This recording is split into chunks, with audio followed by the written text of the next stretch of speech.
খালেদুজ্জামান সে সেনাবাহিনীর সামনে অস্ত্র নিয়ে ঢুকতে চায়, তাকে ঢুকতে না দেয় সে যে আচরণ করেছে আমরা মনে করি এই আচরণ কোনোভাবেই গ্রহণযোগ্য না।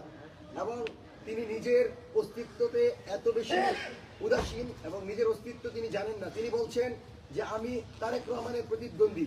আরে ভাই, তুমি তারেক রহমানের প্রতিদ্বন্দ্বী, এটি যদি তোমার পরিচয় হয় তাহলে তুমি নিজেই তো অস্তিত্বহীন। সেজন্য দেশপ্রেমিক সেনাবাহিনীর সাথে যে আচরণ তিনি করেছেন সেটা আমরা আমাদের জায়গা থেকে ঘৃণা করে প্রত্যাখ্যান করছি এবং আমরা মনে করছি এই ধরনের আচরণ কোনোভাবেই কোন রাজনৈতিক দল এবং সেনাবাহিনীর মধ্যে ইতিবাচক সম্পর্ক তৈরি করবে না।